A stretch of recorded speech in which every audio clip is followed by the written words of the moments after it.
It is so fascinating. It is so interesting when someone is able to completely channel a whole other life of a famous person and they didn't even know that person existed in that area of the world and what they did.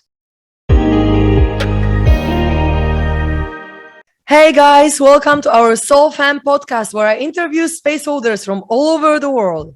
I am your host. My name is Karolina, and I am the Connection Catalyst. Today on the show, we have Lauren Bruno, the hypnotherapist and personal coach. Welcome to the show, Lauren. How are you doing? I am doing so well. Thank you for having me, Carolina. I am super excited that we are making it happen because we had some, let's say, challenges with our platform. So that's why we are now recording it on Zoom, which is not ideal, not how I expected it to do. But I'm sure it's going to be great because we have so many nice topics to talk about that I'm sure that it's just going to be amazing anyway. So yeah, you are rolling with it. Yes, we're going to roll with the universe. The full moon energy is just affecting us, so we need to kind of roll with how it is, right? And so yeah, rolling with homie. Exactly. Perfect. I'm really grateful that you're in such a good mood, although we struggled a bit to set it all up. But here we are recording this beautiful podcast, having a beautiful day, at least from my side. I hope that you had a beautiful day as well. It was so sunny today in Poland. It was beautiful to be in the forest and nature. So I just feel so pumped, so energized right now to talk to you. And first topic that I would like to start with is a little bit of your background, of your story, of how you became a personal coach and hypnotherapist. What has inspired you to do the work that you're doing? Absolutely. So there's so many nuggets of inspiration that come throughout our lives. But one of my biggest wake-up calls was a tractor trailer accident when I was on a road trip across the country of the United States. We were camping and going to different places, but a tractor trailer hit my car. And it wasn't super near death where I went to the other side, but I felt the presence of my ancestors with me. And I felt just this submission to the unknown where I couldn't control what was going on, kind of just like this, where you can't control the circumstances of life, but you can control how you respond to them. And I went into this state where I realized that the anxiety that I was holding in my body wasn't needed anymore. So I went to a bunch of different talk therapy and other types of therapies, but hypnotherapy allowed me to recognize that there is so much more to this world than just our body and our identity and who we are today. So that's what got me into past life regression, as well as so many other different embodiment practices of feeling safer in our bodies when we're highly sensitive with other people. And so there's so many awakenings in my life, but realizing those things helped spark my interest of wanting to be certified in that myself. After I was doing these practices too, and after I released a lot of my anxiety, I was a design manager, and my boss was like, "You have changed. You're a completely different person. You're less anxious. You're handling things better." And so I realized how much changed in me. And so I wanted to help other people do the same. So I left my job and I became a hypnotherapist. And then 2020 hit. And 2020 was one of the biggest wake-up calls for a lot of people.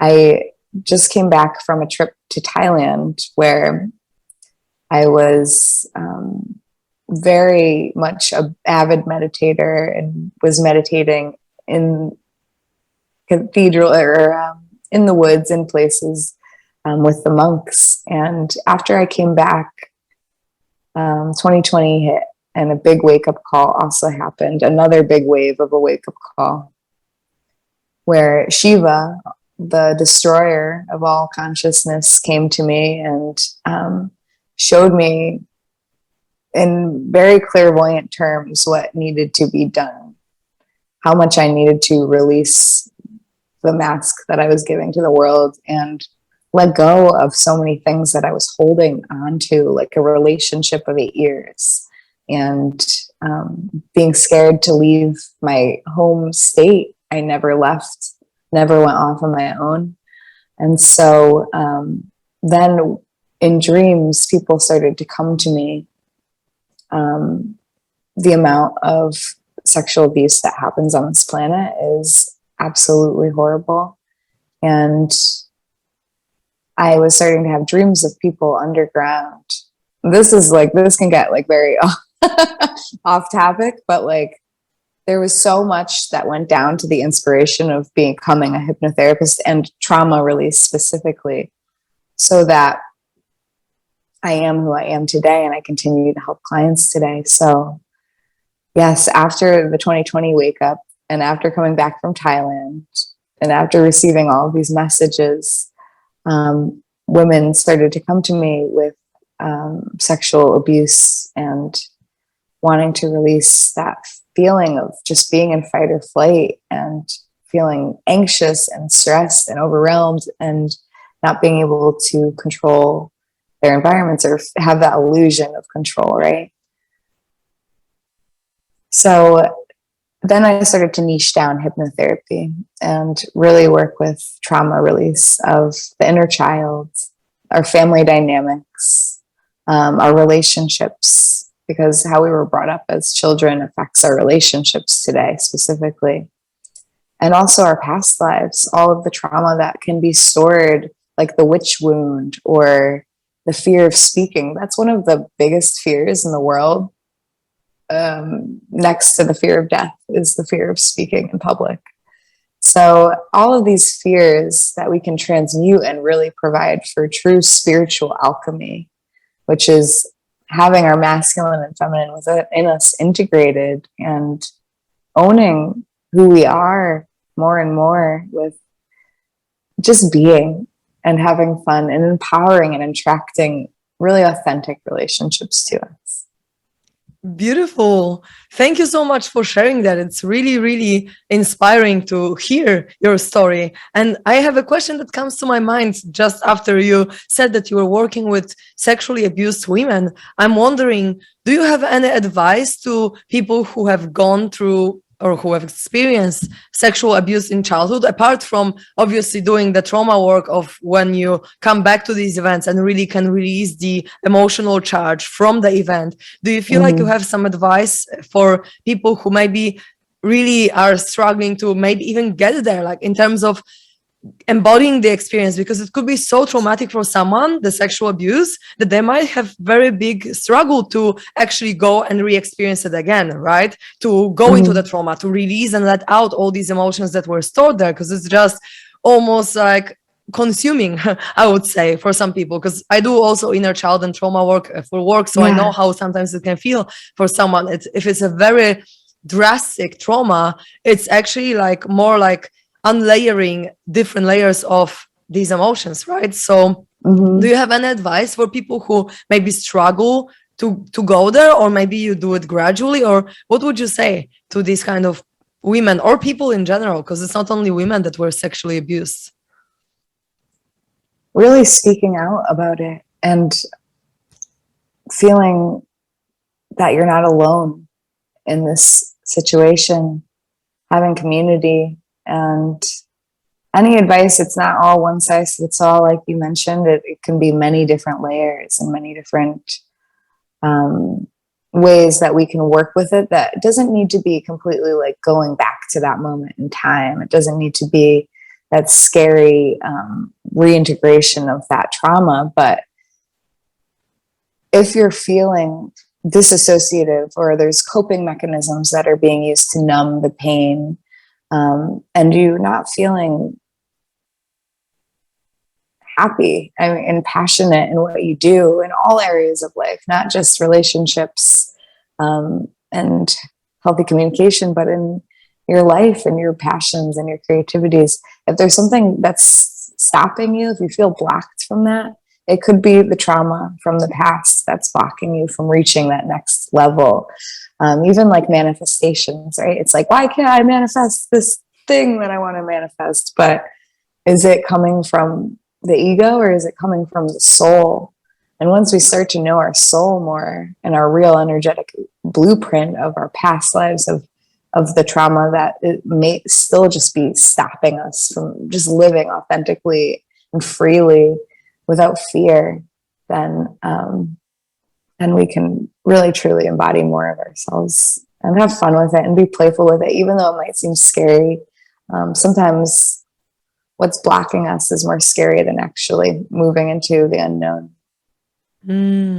Yes, and as well, we always say that it's a blessing in disguise, because if you've experienced extreme trauma, then maybe your purpose is somehow linked to this trauma, right? Because before we come to Earth, we choose the conditions, we choose the parents, we choose, we have soul contracts with all these people who are, let's say, giving us or abusing us in a way, and giving us these lessons that we need to learn, so then we can step into the higher version of ourselves and grow and expand. So even though it might be very, very traumatic what we're going through, then we can relate to others and help them move through it as well. And so I really truly believe that any kind of trauma can be turned into gold in a way. We can do emotional alchemy, and then we can really turn it into something beautiful, and we can appreciate the lessons that we've learned. So yeah, thank you so much for this advice. And so I'm curious, what's your favorite method in hypnotherapy? Because I know that there are many, and you mentioned already like trauma work and past life regression. I would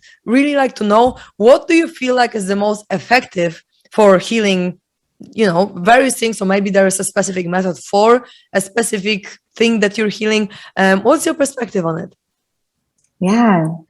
I love everything you just also said about embodying the higher self as well, and understanding from a higher level that, yes, it could be really painful, and processing grief can take a little bit of time, especially to release that emotional charge. But from that perspective, like the darkness that we've carried, it's allowed us to move into higher frequencies of light.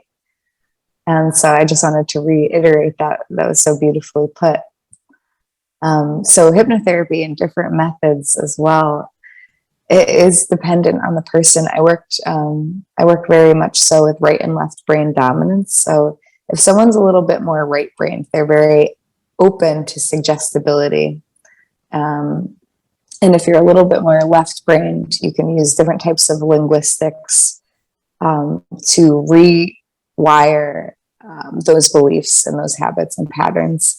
So my favorites, yes, are definitely the quantum healing with past lives, but it really is working intuitively with the specific person in the session, whether or not we're doing deep breath work in the beginning to release some stored anger, primal noise release, even movements to get us into the body and out of the mind. And then we'll work in inner child, or whatever spirit really has. If it's flowing with nature, and say someone needs to really move through an obstacle, we'll go into a deepening part of the subconscious where we're working in nature and climbing through something, and maybe needing to pull something up. It's very simplistic, almost like a Beatles song or a Bauhaus design. But what can be changed from the subconscious through envisioning or experiencing all of these sensations is beautiful. I've had clients release endometriosis pain after 27 years, regulate their diabetes levels, and release imposter syndromes and all those fears that have us thinking that we need to be something other than what we are. But once that started happening, and once I realized how much we can heal from the inside out, I was like, this is real. This is real what we're doing here, and releasing emotions that can cause us to be in that fight or flight state of mind. That's beautiful. And so you mentioned the quantum hypnosis. So is it similar to Dolores Cannon quantum healing technique? I'm not sure how it's called exactly, but do you know Dolores Cannon? I do know Dolores Cannon, yes. I'm not trained specifically by her technique, but it is similar from what I've seen other people do with her technique. Perfect. I love Dolores Cannon. I feel like maybe like 6 years ago, I stumbled upon her videos, and she blew my mind, because the video was talking about how we have three waves of souls coming here, and how she started working with people who were abducted by UFOs, and how she started like connecting with all these aliens. And I'm like, what the hell? And she really made me feel, for the first time in my life, like she really made me believe that aliens exist, and it's like normal that they do.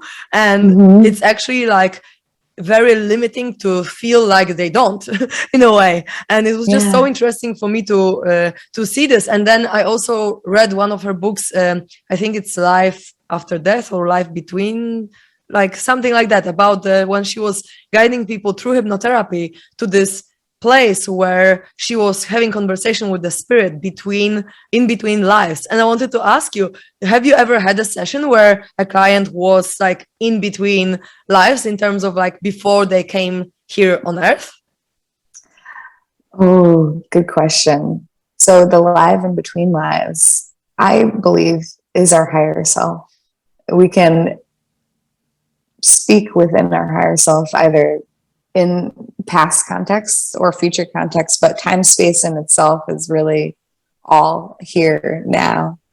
So there are instances where clients have gone into other planets and they've lived in other alien life forms, but they still experience similar human emotion, not as densely as humans do, because we're in the third dimension here and it's a little heavier, but just similar experiences that still need to be transmuted here. But understanding the magic of our beingness and how we have alien DNA within us as well now. And I mean, our bones are made out of the same crystalline frequency as the rocks in the earth and the stars in the sky. And as we bring our awareness, our conscious awareness closer within, we're allowing the planet's vibration to quite literally vibrate higher through doing this inner work. And I truly believe that. And it's such a beautiful thing to be able to connect and pray and ask for your higher self, source consciousness, the universe, to upgrade and be within your DNA and know that you are who you are, and that's all that matters. That's so beautifully said. Thank you so much for sharing that.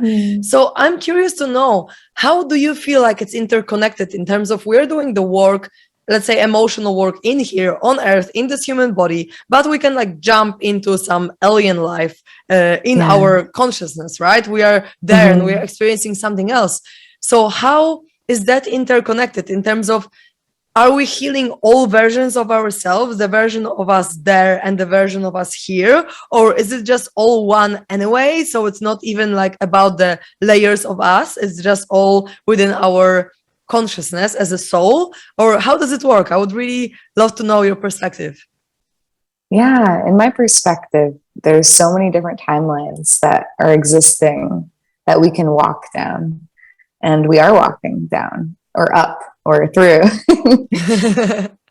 And so accessing those timelines is almost like being a bridge walker or a gatekeeper to your own highest embodied light, which is releasing all the karma that we're carrying stored in our body, our ancestral karma that's still being carried.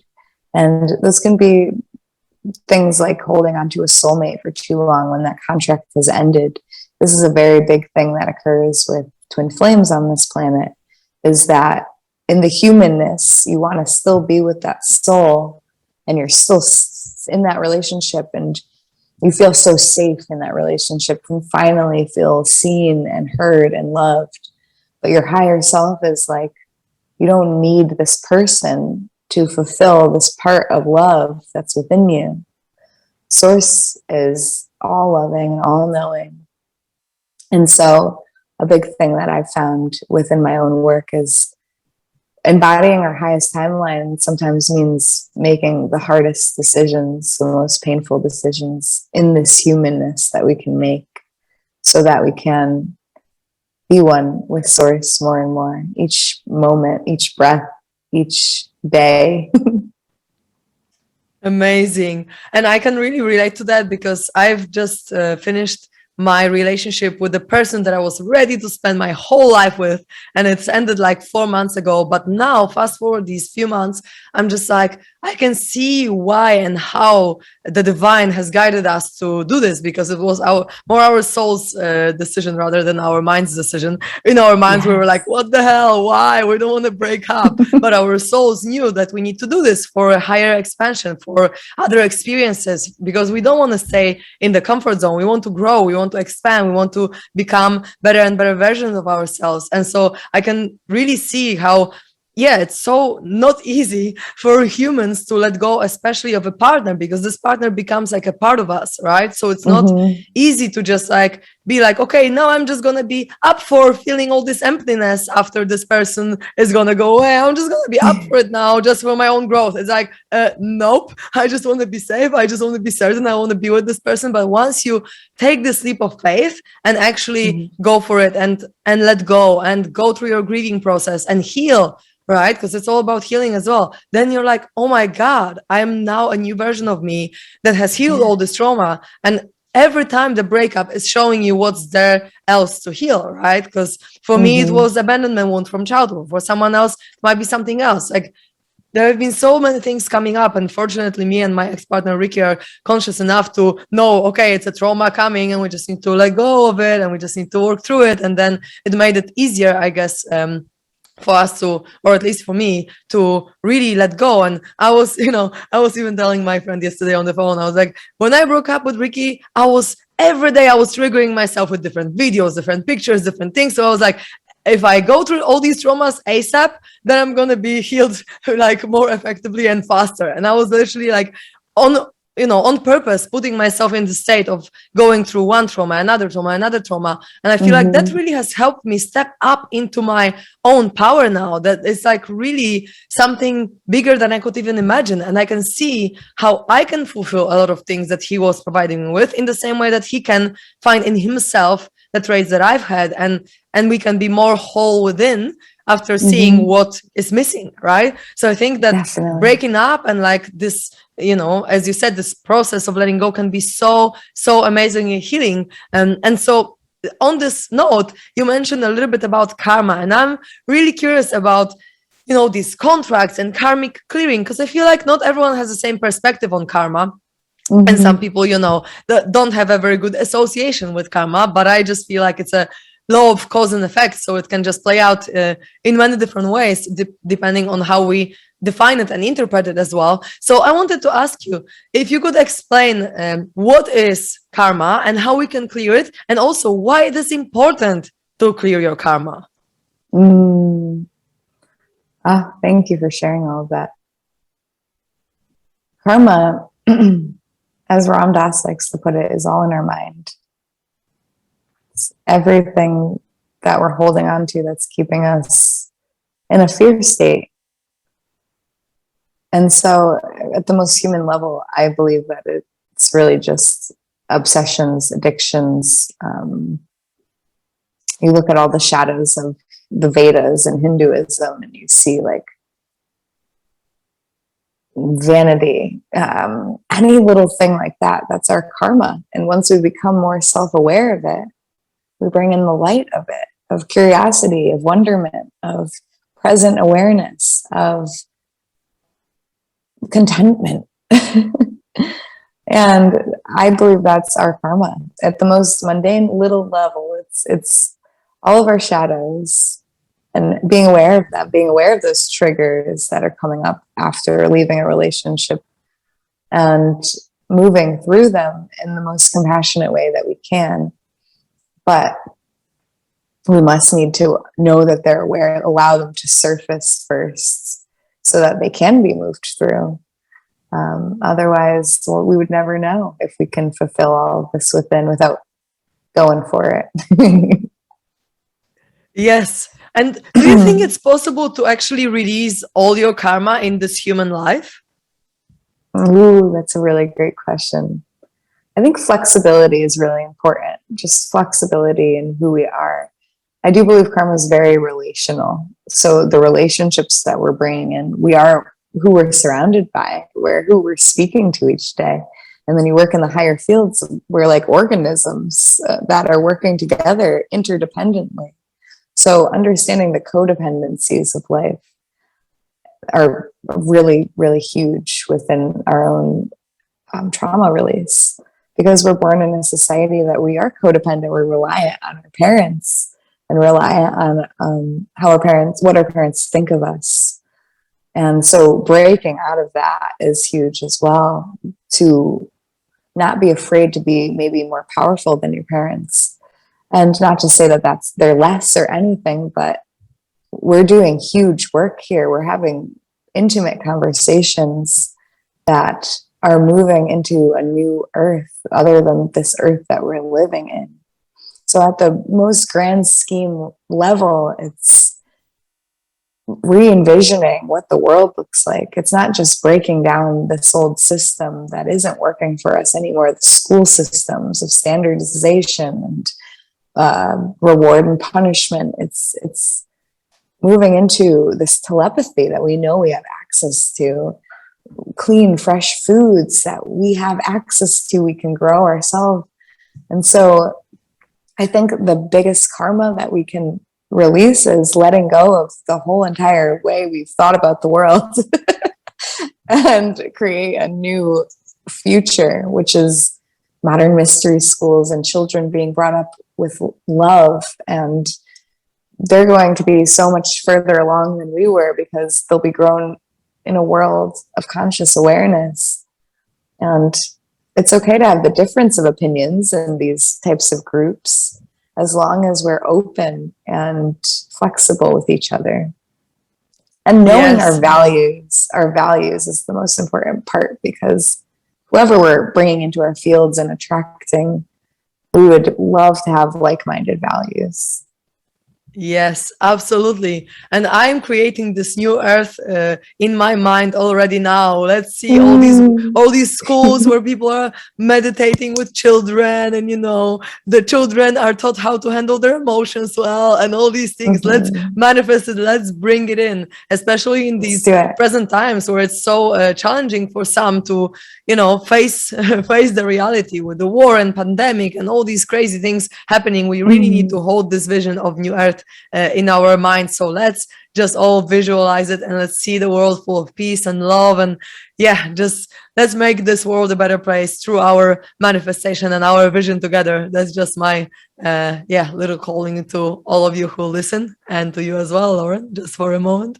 Thank you so much for answering this. And one question came to my mind. Okay, I remember. When we were talking about being dependent on our parents and this trauma that is like relational, right? Do you feel like we can heal relational, like in terms of how we relate to other people? Do you feel like we can heal this trauma within ourselves only? Or do you feel like there are some types of traumas that could be only healed in contact with someone, in terms of experiencing someone doing something for us or saying something to us, so that we can experience the opposite of what we experienced in childhood, and this is how we heal? Or do you feel like we can easily heal it all within ourselves, because we are all one, and we are, everything is a mirror of us, so it's enough to do internal work inside of us, and it doesn't require other people to heal us from these kind of dependent traumas? Do I feel that we can do this work alone, or are other people needed to help spark more healing? Yes. I find it's both. It's a little bit of both. Because the most important relationships will trigger us a little bit. They'll help us grow. They'll teach us something. I'm sure you've heard the triggers are our teachers. So if we're triggered by something, then there is still something within us that needs to be healed and looked at, and not without blaming the other person for it, without pointing the finger to the other person. It's number one, is this person right for me? Because there can be abusive people out in the world that we don't want to surround ourselves with. Or two, is this something within me that I would like to heal and continue to grow with this person? So I do believe we need other people. We definitely need other people, just like trees in their root systems. If one tree doesn't have enough water, then the other tree will send it more water from its root system. That's what interdependence is being able to live in a system with each other interdependently, not codependently, not overly independent without needing anyone in the world, and just being off all on your own and being a hermit in the woods. And that sounds great and all, but we need people. We need connection for growth, I believe.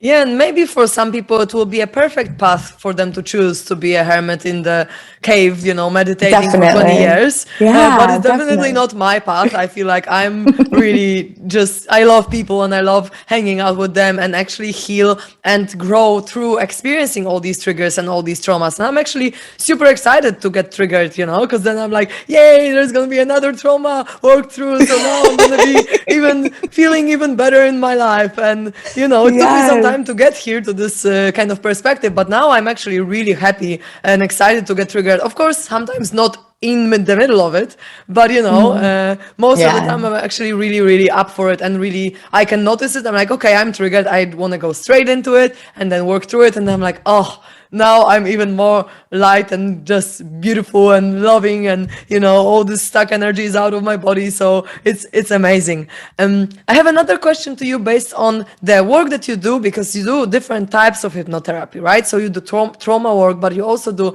past life regression.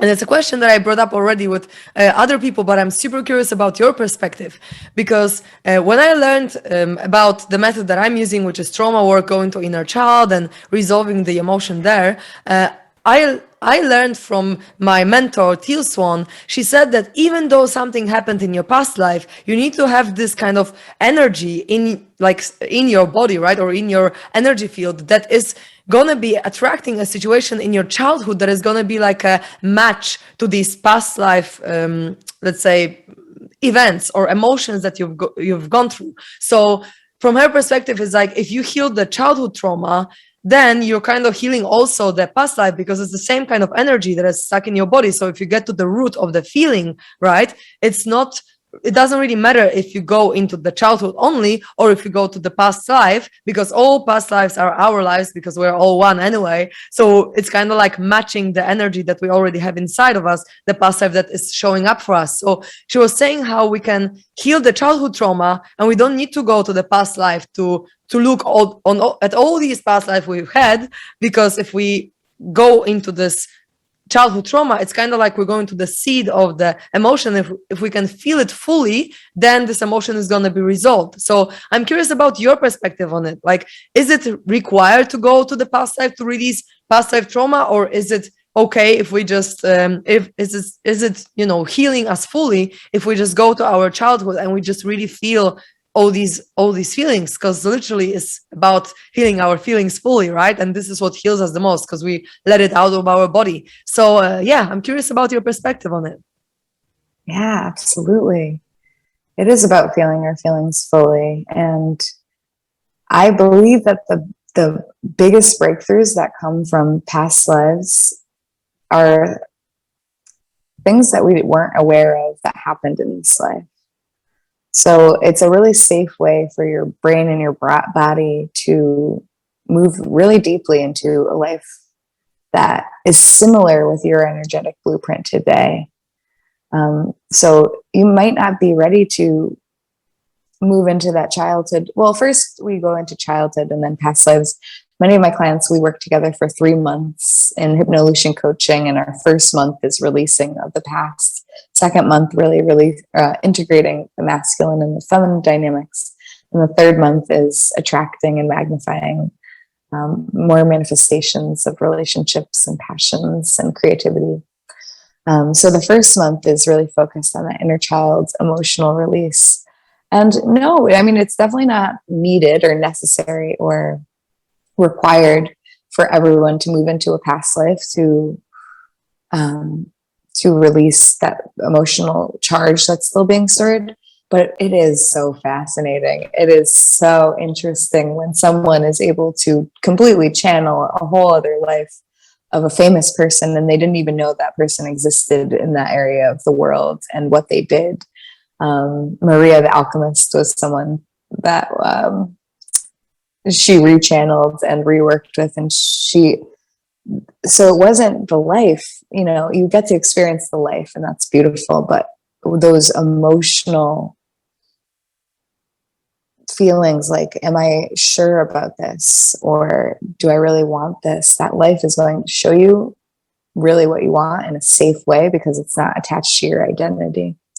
So I find past lives, future lives, parallel lives, all of it, because it's all happening at once, to be such a safe way for our minds and our bodies to feel the depth of who we are in a new way. And even pull out passions and creativities we didn't know we had, because this life we might not have went into it, but that past life we did a little bit more. And that past life can show you something that you might not even have embarked on in this life, but you still carry that interest of it, that spark for it. Some of my favorite examples, and it just happened so quickly too. So I've done many different past life hypnotherapy sessions, and each time I've walked away with so much growth and knowledge, awareness. One of them was, I was a male mechanic, and I had a lot of addictions, with drugs, with binge eating. And after that session, I released a lot of it, a lot of the coping mechanisms of binge eating and stuff like that. But also bringing up that awareness, shadows, so that understand that this is still karma to be moved through.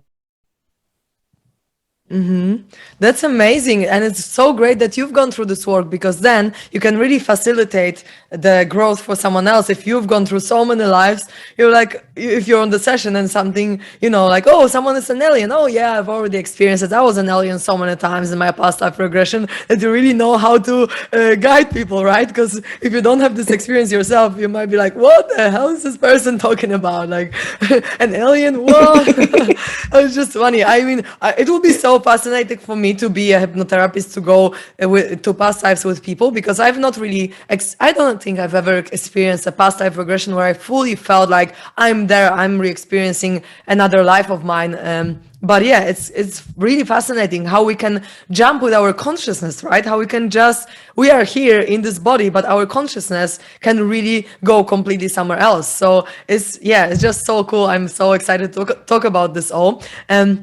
And also, I wanted to talk about a little bit relationships, because I know that you are helping, some people with branding, because you say that you are branding for romantic souls, and I just love how you describe it, for romantic souls. I'm like, okay, I really like to define myself as a romantic soul, and I want to attract a romantic partner. So it was just so like so nice for me to see it. I'm like, I would like to ask her about it. So how do you do this branding for romantic souls? Because that's something I'm really curious about. Yeah, so hypnotherapy and branding. I do find many of those that work with me, they're healers, and they want to help heal others as well. So once we are able to release that trauma, integrate ourselves, we start empowering and attracting more of our passions, which is healing. So everyone I work with is a romantic soul. I do believe I also, since I left my soulmate relationship of 8 years, and after experiencing those past lives where I was like unsure about the relationship, and I never ended up going with my intuition, and I just felt like it was like a gray life, almost not full of the spectrum of the rainbow of colors, I was able to move through that. And ever since I did, many different people come to me in dreams and tell me that they're bored with their soulmate relationships as well.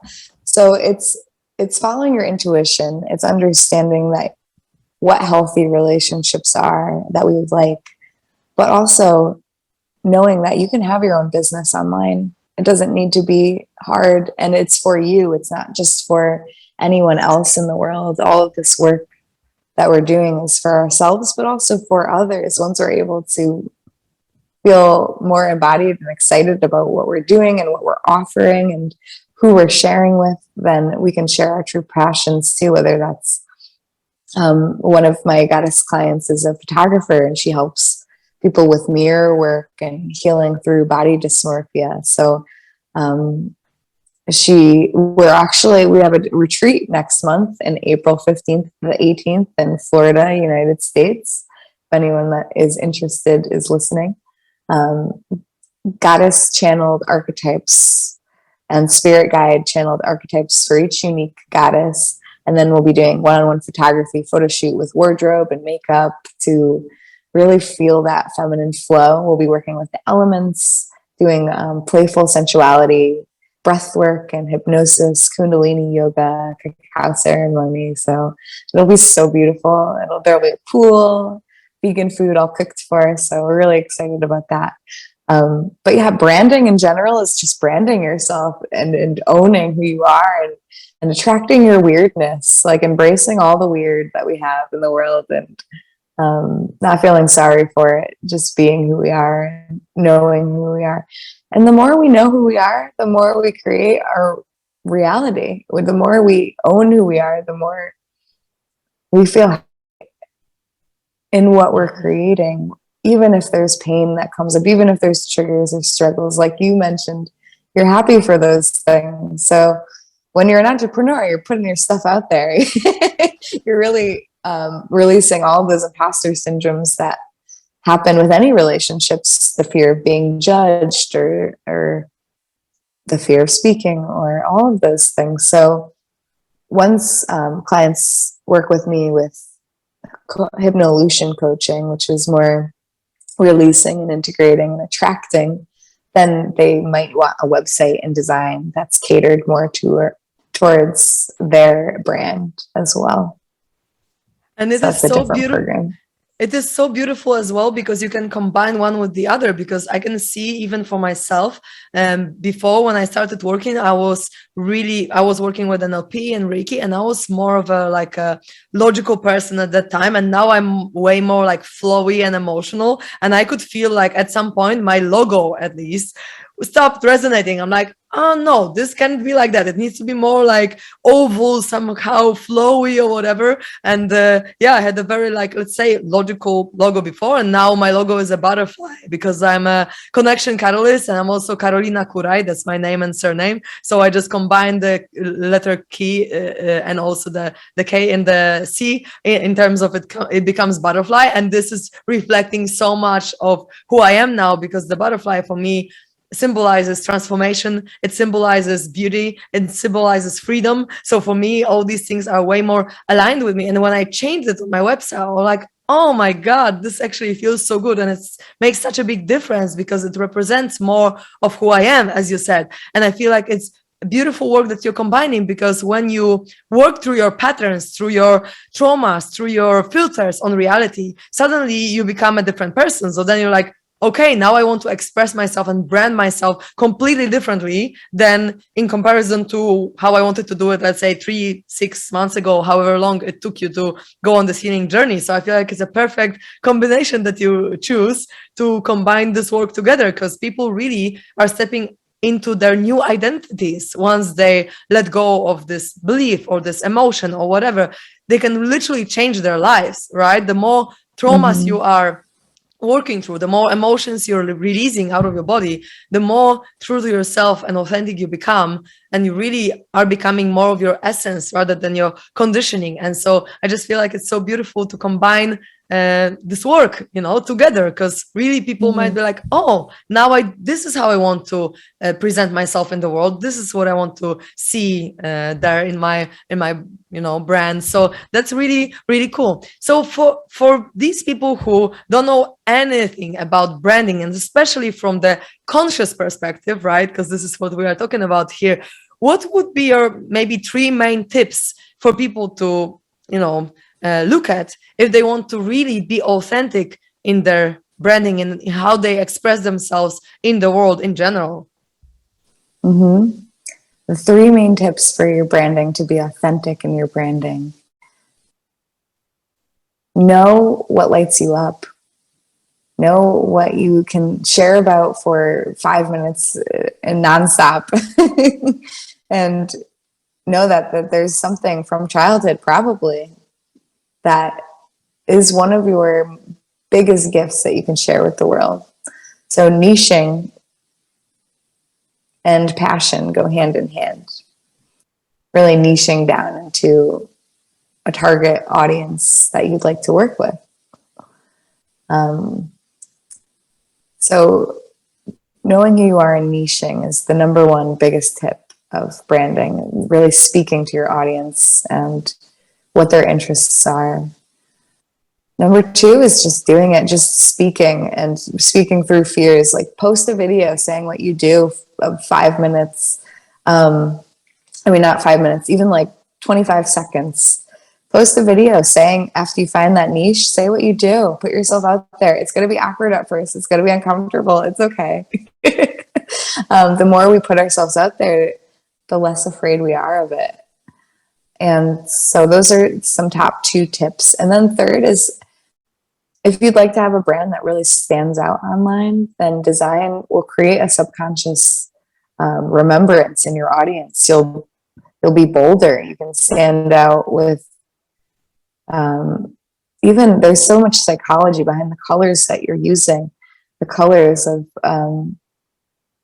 even the chakras. We think about those, right? They're connected. So you can create such a subconscious remembering in your audience through the design that you're using as well. And it can be easy. It really can, to have a business online and to get out of a 9-to-5 matrix life. So the top 3 biggest tips for having an authentic brand would be to really hone in on your niche and knowing who you are and what lights you up. To build a design that's really flowing with those colors, and then to put yourself out there. Just do it. Just speak and keep speaking and keep speaking and keep doing it. Releasing that imposter syndrome.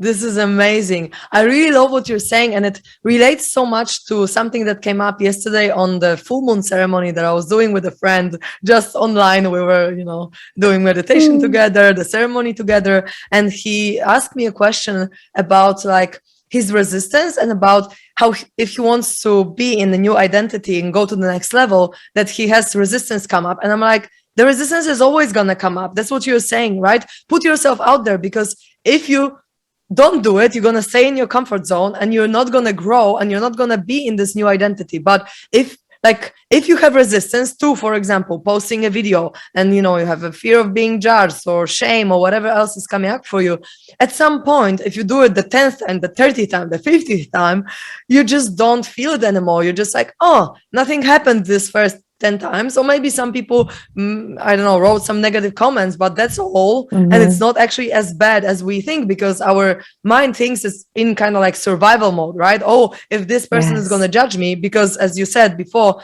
we are so relationally dependent. We think that if we don't get approval and love from people, then we're going to be like, we're not going to survive. That's what our mind thinks. But if you actually do it, and then you put yourself out there and you feel this resistance, but you do it anyway, then at some point the resistance is going to be gone, because you're like, oh, nothing actually happened. So you form a new belief based on your action and based on the fact that you are still here, you're alive, your survival is okay. It's not, you're doing it. And I feel like I'm exactly the same. Like right now I'm starting a new coaching program, and I also have all kinds of unknown and question marks, and I'm going to be selling some stuff, and I don't really know how to sell. It's not how it worked before. I wasn't really on a sales calls with people, and now I'm gonna be. And it makes me feel uncomfortable, but I know that in order to expand and to step up into who I want to be, I need to go through this, and I need to feel this resistance. And it's actually great to feel it, because once you feel it and heal it, right, you let go of it, then you're like, oh, okay, now I'm here and I accept this reality. And then you can go a step further, where you're still going to feel some discomfort if you go higher, right? But you're like, oh, okay, now I've gone through this discomfort, I took action, and now I'm here, and it's amazing, right? So I just really loved what you said, because it's so aligned with what I was just talking about. And it's like, you're not gonna not feel the resistance, but the point is to have it and to feel it and to go through it. And once you go through it, you're on the other side of it, and then you're like, oh wow, now I have this online business. I could quit 9 to 5, I could have freedom in my life, I could travel the world, right? And now I'm here, I'm doing it, and it's great. Ooh, yes, yes. Oh, you get me so excited. Everything you said. Yeah, because I think one of those biggest fears are those negative comments that really can be from trolls or whoever when you're really consciously creating online. I had someone call me bipolar last week, and it was interesting. I had the trigger come up, so it triggered me, and I realized within that trigger I had shame around having ADHD. So the neurodivergence within, or neurodiversity that we all can carry, I sent love to that, and I sent love to that person saying that, and I realized that trigger helped me grow so much, like so much. Well, it's so beautiful. Even, those negative comments, those trolls, like those don't matter. Even if parents start to see your work online and they might judge it too, that helps you to understand how to communicate in healthier ways with them. This is what I'm doing because I'm passionate about it, and it's okay if I make mistakes too. We're all learning, and we're all doing the best that we can through everything. But don't let that make you afraid of posting controversial topics, because the more controversial you are, the more you're going to bring in aligned clients and aligned relationships, really. Yes, I couldn't agree with you more. And haters gonna hate. It's just like they're always gonna hate, and there's always gonna be someone that doesn't resonate with you. There's always gonna be someone who will look at your picture and like, oh, your one eye is bigger than the other. This is one of the comments that I got. Like, I got this nice ad about like, hey, you can change your life using this belief change method. I changed my life. Come and change it with me. And someone is commenting like, oh, one of your eyes is bigger than the other. And I'm just thinking, what the hell? What? I'm just like, what this person, like, what exactly are we focusing on here? But, I'm just kind of like laughing at it, because it's like, I take it with humor, because I know that everyone is projecting their own beliefs, their own programs and filters of their reality on me, right? So if they see, they can get triggered by me, they can disagree with me, they can be curious and open-minded and take in what I'm saying. But I feel like if we stay open-minded, and if we can treat every hater and everyone who is like commenting bad things or saying something bad to us, first of all, we take it as a lesson for us to be kind, to be patient, to be centered, to be loving still. Even if this person is hating on us, how can we still be present in our love, right? In our unconditional love? Because the love shouldn't be dependent whether this person is judging us or whether this person is saying something nice, right? The love unconditionally should be there in any way. So if we can really look at this person with compassion and take it as a test for us, how we are approaching this situation, and also understand that everyone's comments is based on their internal world and their traumas and their programs, then we can be like, oh yeah, okay, now I'm fine with it, because of course something can trigger us, and that's great for us anyway, because we can go through the trigger and go, heal it, feel it, heal it, and that's done. And if someone is like, if they are hating on us, we can understand it, we can have a beautiful lesson of compassion. And if they are loving what we're doing, then we are empowered, we can get this energy and feel better in this way as well. So I feel like, putting yourself out there can be actually really a beautiful thing in all possible ways, even if people are not taking it very well. Because if you are really centered and really good enough in yourself, like if you feel like you are enough as you are, 1 or 5 or 50 or 1,000 comments, negative, comments towards you are not really gonna shift your center and how you feel about yourself. And if they will, then great, because you can see that they did, and then you can recenter yourself in your worthiness within. And so, yeah, I'm going on a big ramp in here, but I'm just really feeling inspired to share it all. And yeah, I'm just like, it's just based on my experience, you know, because I was scared to put myself out there as well. And even with this podcast, I've never done a podcast before, and I'm only doing it for the last 2 months. And I'm getting so many, you know, good feedback, like, oh my God, this podcast is amazing. Like, keep doing this work, girl. And I'm like, yay, awesome. But I had so much resistance to it. I was just like, how am I going to do this? How am I going to find someone to help me? And now here we are doing this, and people love it. So I'm just, I just want to inspire everyone who listens, go and do it. Whatever you want to do, go and do it, because it really can change your life once you realize that it's actually not as scary. For sure. And having humor with it, being playful with it. Exactly. And sometimes it's hard to have humor in these kind of situations. But what would you say to someone who struggles to maybe bring humor into their business, into their life in general, maybe who take, you know, themselves and business too seriously? What could be a practice you could share with them maybe? Ooh, a little laughing yoga when they're feeling some scaredness. Just